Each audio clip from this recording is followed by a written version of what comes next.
Hello, this is Marianne Schneider's NDFS 3700 Science of Food Preparation uh, Lab Group number 7.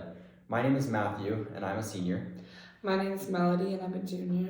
My name is Samantha and I'm a junior. I'm Ginger and I'm also a junior. Awesome.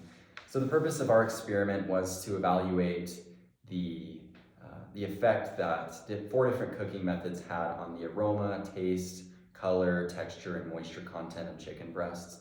The 4 different cooking methods were sous vide or water bath, baking in the oven, air frying, and pan frying. We cooked 12 100-gram samples of chicken breast until they reached an internal temperature of 165 degrees Fahrenheit.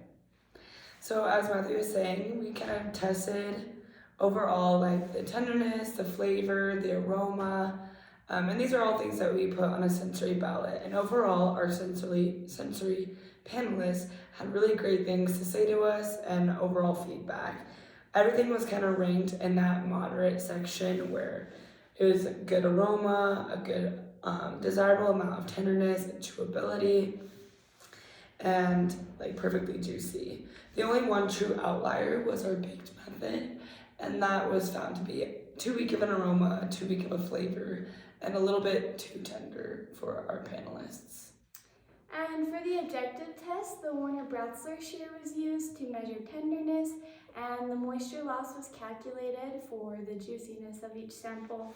The Warner-Bratzler shear is a V-shaped blade, and it cuts cord pieces of meat to see how much force is needed to cut the sample. That's measured in newtons, and then the less amount of newtons is a more tender sample. And the moisture loss was also calculated. We found the difference of the chicken weighed before the test and after the test, and there were 3 breasts used for each cooking method, and we found the averages of each of those. So overall, many of our samples had similar qualities with respect to desirability. They had good flavor and texture and chewiness, but it was found that the air-fried and pan-fried chicken had the best color. Texture-wise, the air-fried was the most tender, followed closely by baked, which is supported by our objective data. Hopefully listeners will be able to use our data to determine the best cooking method to achieve their desired outcome.